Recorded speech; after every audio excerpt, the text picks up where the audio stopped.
Assalamualaikum warahmatullahi wabarakatuh.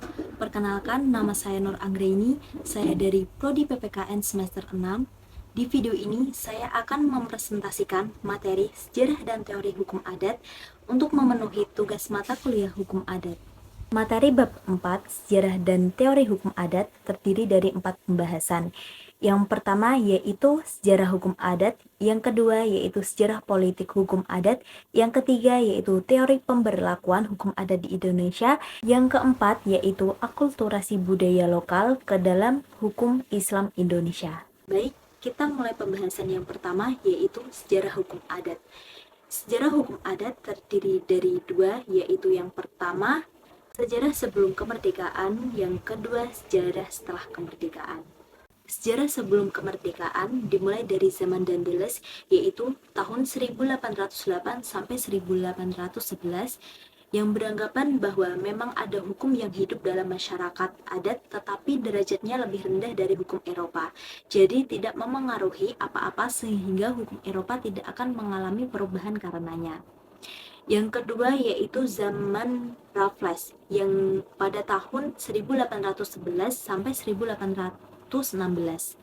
Pada zaman ini dibuat peraturan dari hasil penelitian komisi pada tanggal 11 Februari 1814, yaitu Regulation for the More Effectual Administration of Justice in the Provincial Court of Java, yang mengatur tentang satu, residen menjabat sekaligus sebagai kepala hakim, dua, susunan pengadilan terdiri dari Resident Courts, Bupati's Courts, Division Courts, Circuit of Court, atau pengadilan keliling. Yang ketiga yaitu zaman Komisi Jenderal yang dimulai pada tahun 1816 sampai 1819. Pada zaman ini tidak ada perubahan dalam perkembangan hukum adat dan tidak merusak tatanan yang sudah ada pada zaman Raffles. Yang keempat yaitu zaman Van den Bosch.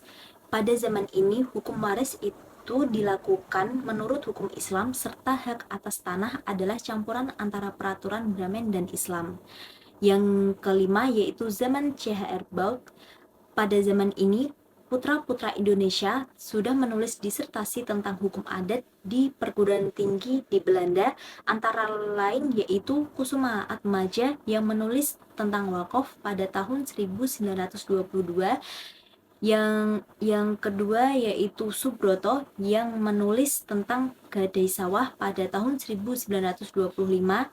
Selanjutnya yaitu Enda Bumi yang menulis tentang hukum tanah suku Batak pada tahun 1925, dan Supomo yang menulis tentang hak tanah di kerajaan-kerajaan pada tahun 1927. Selanjutnya, sejarah setelah kemerdekaan. Setelah kemerdekaan, hukum adat sudah diakui melalui A. Pasal 2 Aturan Peralihan UUD 1945 yang menyatakan segala badan negara dan peraturan yang masih berlaku selama belum diadakan yang baru menurut Undang-Undang Dasar. B. Dalam Konstitusi Republik Indonesia Serikat 1949 atau Konstitusi RIS juga mengatur mengenai hukum adat, antara lain dalam pasal 144 ayat 1 tentang hakim adat dan hakim agama, pasal 145 ayat 2 tentang pengadilan adat, dan pasal 146 ayat 1 tentang aturan hukum adat yang menjadi dasar hukum adat. C. Dalam pasal 104 ayat 1 Undang-Undang Dasar Sementara 1950 atau UUD S 1950 juga terdapat penjelasan mengenai dasar berlakunya hukum adat. Pasal tersebut menjelaskan bahwa segala keputusan pengadilan harus berisi alasan-alasannya, dan dalam perkara hukum menyebut aturan-aturan undang-undang dan aturan-aturan hukum adat yang dijadikan dasar hukuman itu. D. Tab Majelis Permusyawaratan Rakyat Sementara Nomor 2 MPRS 1960 memberikan pengakuan bagi hukum adat, yaitu sebagai berikut. Yang pertama, asas pembinaan hukum nasional agar sesuai dengan haluan negara dan berlandaskan hukum adat. Yang kedua, dalam usaha homogenitas di bidang hukum supaya diperhatikan kenyataan yang hidup dalam masyarakat. Ketiga, dalam penyempurnaan undang-undang hukum perkawinan dan waris harap diperhatikan faktor-faktor agama, adat, dan lain-lain. Dalam penyusunan Undang-Undang Nomor 5 Tahun 1960 tentang Undang-Undang Pokok Agraria (UUPA) juga berdasarkan pada asas hukum adat. Undang-undang tersebut juga mengakui keberadaan hukum adat seperti pengakuan terhadap keberadaan hak ulayat. F. Pasal 3 Undang-Undang Nomor 19 Tahun 1964 tentang ketentuan-ketentuan pokok kekuasaan kehakiman memberikan pengakuan bahwa hukum yang dipakai oleh kekuasaan kehakiman adalah hukum yang berdasarkan Pancasila, yakni yang sidatnya berakar pada kepribadian bangsa. Pasal 17 ayat 2 Undang-Undang Nomor 19 Tahun 1964 yang menjelaskan bahwa berlakunya hukum tertulis dan hukum tidak tertulis. Peraturan perundang-undangan tersebut dengan nyata menyebutkan keberadaan dalam keberlakuan hukum adat dalam masyarakat Indonesia. Yang terakhir yaitu amandemen kedua Undang-Undang Dasar 1945 Pasal 18B ayat 2 menjadi dasar pengakuan hukum adat dalam konstitusi negara Indonesia, yaitu sebagai berikut: negara mengakui dan menghormati kesatuan-kesatuan masyarakat hukum adat beserta hak-hak tradisionalnya sepanjang masih hidup dan sesuai dengan perkembangan masyarakat dan prinsip Negara Kesatuan Republik Indonesia yang diatur dalam undang-undang. Selanjutnya, pembahasan yang kedua yaitu sejarah politik hukum adat. Sejarah politik hukum adat juga terdiri dari dua, yaitu pada zaman penjajahan Belanda dan pada zaman kemerdekaan Indonesia. Pertama, pada zaman penjelajahan Belanda, pada masa VOC tidak ada politik hukum yang sadar terhadap hukum adat. Pada tahun 1860, Belanda untuk memperlakukan asas persamaan hukum, kemudian dibentuk Panitia Scholten namun gagal. Tahun 1848, hukum adat diperdebatkan lebih hebat berhubung diperlakukannya KUH Perdata, Dagang, dan acara pidana bagi penduduk Belanda yang ada di Indonesia. Hukum adat akan diganti dengan hukum Eropa. Tahun 1927 terjadi perubahan politik hukum yang dikenal dengan politik titik balik dan unifikasi ke kodifikasi, dengan berbagai usaha yang menentukan nasib hukum adat dalam perundang-undangan, yaitu sebagai berikut. A. Usaha Wieser ingin menggantikan hukum adat dengan hukum kodifikasi. B. Van der Boot mengenai penggunaan hukum tanah Eropa bagi penduduk desa untuk kepentingan pengusaha Belanda. C. Kramer mengenai kodifikasi lokal bagian dan hukum adat. D. Kabinet Kuiper usul menggantikan hukum adat dengan hukum Eropa. E. Amandemen Van Eitsinga hanya mengizinkan penggantian hukum adat dengan hukum Barat jika kebutuhan sosial rakyat menghendaki. Kedua, pada zaman kemerdekaan Indonesia, tahun 1960 mulai ada tanda perubahan yang dirintis oleh Jojo Diguno dengan karya menyandera hukum adat. Tahun 1960 hukum adat memperoleh kedudukan yang kuat, yaitu dengan keluarnya TAP MPRS nomor 2 tahun 1960. Dalam lampiran A dikatakan bahwa hukum adat sebagai landasan tata hukum nasional. Hukum adat sebagai hukum yang hidup, hukum tidak tertulis berfungsi sebagai pelengkap dalam sistem hukum di Indonesia. Hukum adat merupakan salah satu sumber yang penting untuk memperoleh bahan-bahan bagi pembangunan hukum nasional, yaitu dengan menggunakan konsep dan asas dan hukum adat yang dirumuskan dalam norma dan lembaga hukum baru. Penggunaan lembaga-lembaga hukum adat yang dimodernisir dan tidak kehilangan sifat kepribadian Indonesia. Selain itu, dalam sejarah hukum adat di Indonesia pernah dikenal penggolongan masyarakat dalam penerapan hukum adat, diantaranya sebagai berikut. A. Penggolongan rakyat zaman penjajahan Belanda menurut ketentuan pasal 109 Lama RR. Di Hindia Belanda ada 4 golongan rakyat, yaitu golongan Eropa, golongan Bumi Putra, golongan yang dipersamakan dengan golongan Eropa, dan golongan yang dipersamakan dengan golongan Bumi Putra. Menurut ketentuan pasal 163 IS, pada zaman penjajahan Belanda, rakyat di Hindia Belanda dibedakan menjadi 3 golongan, yaitu golongan Eropa, Timur Asing, dan Bumi Putra. B. B. Penggolongan rakyat setelah Indonesia merdeka berdasarkan ketentuan pasal 26 ayat 1 dan pasal 27 ayat 1 UUD 1945.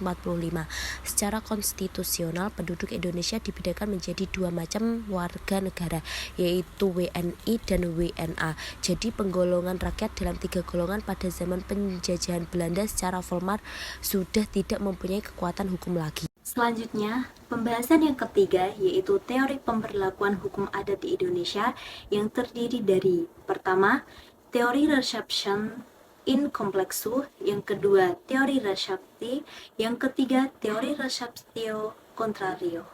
1. Teori reception in complexu. Ada beberapa tokoh yang menguatkan dan mengakui eksistensi berlakunya hukum Islam atau teori reception in complexu, yaitu sebagai berikut. 1. Solomon Kaiser. Ia berpendapat bahwa di Jawa berlaku hukum Islam bagi masyarakatnya. 2. Lodewijk Willem Christian van den Berg. Ia berkesimpulan bahwa masyarakat Indonesia telah menerima dan memperlakukan hukum Islam secara menyeluruh dalam praktik kehidupannya, sehingga inilah yang disebut teori reception in complexu. Pemikiran Van den Berg ini sebenarnya didukung oleh dua fakta, yaitu A. Sejak zaman VOC telah diakui berlakunya hukum perdata Islam. Undang-undang agama Islam berlaku bagi penduduk asli bangsa Indonesia sejak tahun 1885 dengan dikeluarkannya Regeringsreglement tahun 1885. Keadaan hukum yang telah ada itu diperkuat dan diperkokoh dengan bentuk peraturan perundang-undangan. B. Indonesia sebelum kedatangan VOC telah berdiri kerajaan-kerajaan Islam dengan memberlakukan hukum Islam yang pada umumnya menganut mazhab Syafi'i. 3. D.W. Fraser menyusun buku yang memuat hukum perkawinan dan hukum kewarisan Islam yang kompendium ini dikenal dengan Kompendium Fraser. Selain Kompendium Fraser, digunakan pula Kitab Muharrar dan Cloudwich untuk daerah Bone dan Goa di Sulawesi Selatan.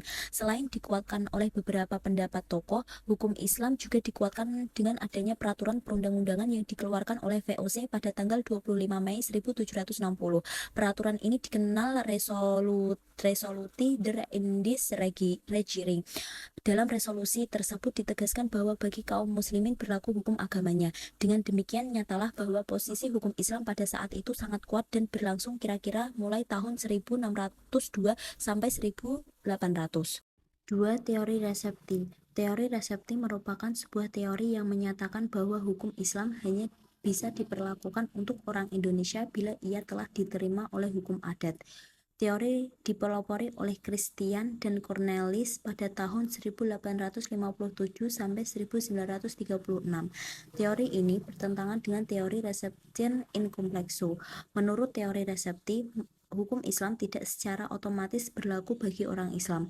Hukum Islam berlaku bagi orang Islam jika sudah diterima atau diresepsi oleh hukum adat mereka. Oleh karena itu, hukum adatlah yang menentukan berlaku tidaknya hukum Islam. Adapun tiga nasihat yang dibuat oleh Snoek Hurgronje terhadap pemberlakuan teori ini yaitu sebagai berikut. A. Di dalam kegiatan agama dalam arti sebenarnya, pemerintah Hindia Belanda memberikan kebebasan secara jujur dan secara penuh tanpa syarat bagi orang Islam dalam melaksanakan ajaran agamanya. B. Dalam lapangan kemasyarakatan, pemerintah Hindia Belanda mengakui hukum adat istiadat dan kebiasaan rakyat yang berlaku dengan membuka jalan yang dapat menuntun taraf hidup rakyat jajahan ke suatu kemajuan yang tenang untuk mendekati pemerintahan Hindia Belanda dengan memberikan kepada mereka yang menempuh jalan ini. C. Dalam lapangan ketatanegaraan, mencegah tujuan yang dapat membawa atau menghubungkan gerakan pan-islamisme yang mempunyai tujuan untuk mencari kekuatan-kekuatan lain dalam hubungan menghadapi pemerintah Hindia Belanda. Teori resepti ini oleh Snoek diberi dasar hukum dalam Undang-Undang Dasar Hindia Belanda yang menjadi pengganti RR yang diundangkan pada tahun 1929 dalam pasal 134 ayat 2. Yang ketiga yaitu teori receptio contrario. Teori receptio contrario merupakan kebalikan dari teori resepti, karena teori resepti telah dibantah oleh Haizairin, yaitu seorang ahli hukum Indonesia.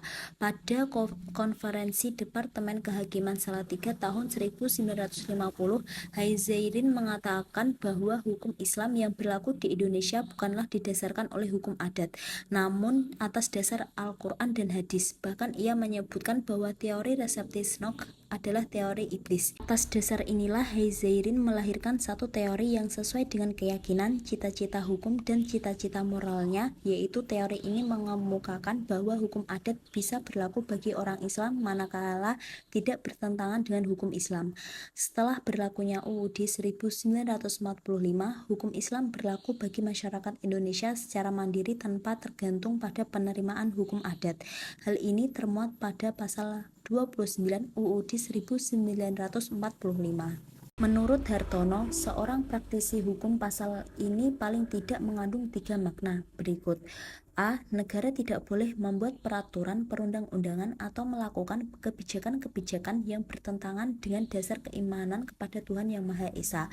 B. Negara berkewajiban membuat peraturan perundang-undangan rasa keimanan kepada Tuhan Yang Maha Esa. C. Negara berkewajiban membuat peraturan perundang-undangan yang melarang siapapun melakukan pelecehan terhadap ajaran agama. Pembahasan yang keempat yaitu akulturasi budaya lokal ke dalam hukum Islam Indonesia. Di sini diambil 2 contoh, yaitu harta bersama dan praktik adopsi. Yang pertama, harta bersama. Harta bersama menjadi salah satu tradisi budaya lokal yang diadopsi oleh KHI menjadi hukum Islam. Harta bersama adalah harta suami istri yang diperoleh selama dalam ikatan perkawinan, baik secara sendiri-sendiri atau secara bersama-sama tanpa mempersoalkan atas nama siapa harta itu terdaftar. Ketentuan tentang harta bersama tertuang dalam bab 13 KHI pasal 85 sampai 97. Pada prinsipnya, pasal-pasal ini menegaskan bahwa pembagian harta bersama antara suami dan istri yang cerai hidup maupun yang cerai mati, atau karena salah satunya hilang, masing-masing mereka mendapat 1/2 atau setengah dari harta bersama. Tidak diperhitungkan siapa yang bekerja dan atas nama siapa harta bersama itu terdaftar. Beberapa para ahli hukum Islam di Indonesia berbeda pendapat tentang harta bersama. Sebagian berpendapat bahwa harta bersama diatur di dalam surah Al-Baqarah dan surah An-Nisa. Sebagian lainnya berpendapat sebaliknya, bahwa harta bersama tidak dikenal dalam Islam, kecuali syirkah atau perjanjian antara suami istri yang dibuat sebelum atau pada saat perkawinan dilangsungkan. Menurut Satria Effendi M. Zain, harta bersama dalam sebuah rumah tangga pada mulanya didasarkan pada atau adat istiadat dalam sebuah negeri yang tidak memisahkan antara hak milik suami dan istri. Harta bersama tidak ditemukan dalam masyarakat Islam yang adat istiadatnya memisahkan antara harta suami dan harta istri dalam sebuah rumah tangga. Lain halnya dengan masyarakat Islam di mana adat istiadat yang berlaku dalam urusan rumah tangga tidak ada lagi pemisahan antara harta penghasilan suami dengan harta hasil usaha istri. Harta pencarian suami bercampur baur dengan harta hasil pencarian istri. Dalam rumah tangga seperti ini, rasa kebersamaan lebih menonjol dan menganggap akad nikah mengandung persetujuan kongsi atau syirkah dalam membina kehidupan berumah tangga. Dengan demikian, seluruh harta yang diperoleh selama dalam ikatan perkawinan yang sah dianggap harta bersama suami dan istri. Menurut A. Hasan Bangil, harta bersama adalah adopsi dari hukum adat, bisa diterima dalam hukum Islam karena dianggap tidak bertentangan dengan syariat Islam. Dalam masyarakat adat di Indonesia sendiri, ketentuan mengenai harta bersama dijumpai di hampir semua daerah. Di daerah Aceh misalnya, harta itu disebut hareuta sihareukat. Di daerah Gayo dinamakan sebagai harta pohroh. Di Jawa dan Sunda disebut harta gonogini dan harta gunakaya. Menurut Ismuha, tidaklah semua harta kekayaan suami istri merupakan kesatuan kekayaan menurut hukum adat di Indonesia. Harta bersama dikategorikan sebagai harta kekayaan yang diperoleh bersama dalam masa perkawinan saja yang merupakan kesatuan kekayaan antara suami istri. Adapun harta mereka masing-masing yang mereka peroleh sebelum perkawinan dan harta warisan yang mereka peroleh selama perkawinan tetap merupakan kekayaan masing-masing mereka. Sedangkan menurut Ratno Lukito berpendapat bahwa konsep kepemilikan harta benda dalam perkawinan ini merupakan produk hukum adat dan diderivasikan dari premis filosofis nilai-nilai lokal yang menetapkan keseimbangan antara suami dan istri dalam kehidupan perkawinan. Kecuali itu, aturan-aturan tentang harta bersama di atas usaha-usaha yang dilakukan oleh para eksponen hukum Islam di Indonesia untuk mengakomodasikan hukum Islam dengan hukum adat. Sikap kompromistis yang diambil oleh para eksponen hukum Islam ini terhadap hukum adat didorong oleh fakta bahwa dalam kenyataan kehidupan sehari-hari, orang-orang Indonesia tidak berhenti untuk mengamalkan aturan-aturan yang berasal dari adat. Sekadar menghapuskan lembaga harta bersama dalam perkawinan ini, oleh karenanya jelas tidak mungkin dan sesungguhnya tidak akan sesuai dengan jiwa hukum Islam yang mengizinkan hukum adat untuk dipraktikkan sepanjang tidak bertentangan dengan sumber utama hukum Islam. Yang kedua yaitu praktik adopsi. KHI juga mengadopsi hukum adat melalui institusi wasiat wajibah. Praktik adopsi dalam hukum adat meniscayakan anak angkat untuk menerima suatu bagian dari harta warisan dari orang tua melalui hadiah atau hibah yang dapat memberikan jaminan dalam kehidupan. KHI berusaha menerjemahkan wasiat wajibah sebagai alat untuk memperbolehkan anak angkat untuk mewarisi secara sah harta warisan orang yang meninggal, yaitu orang tua angkatnya.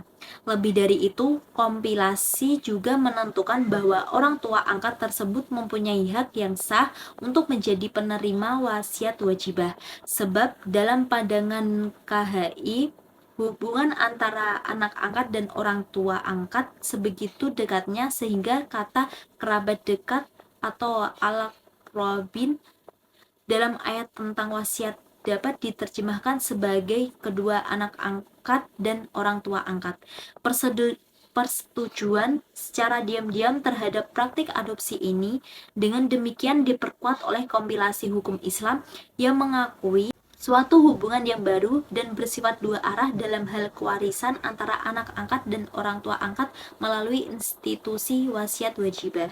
Dedi Supriyadi juga menilai rumusan hukum pasal 209 KHI tersebut sebagai pola baru yang dapat mendistribusikan harta kekayaan Islam secara ma'ruf kepada orang yang bukan ahli waris. Sementara kehadiran yang bersangkutan tidak dapat dipisahkan dan integritas keluarga sehingga dianggap tidak manusiawi apabila orang tersebut tidak menerima harta kekayaan hanya karena statusnya yang bukan ahli waris.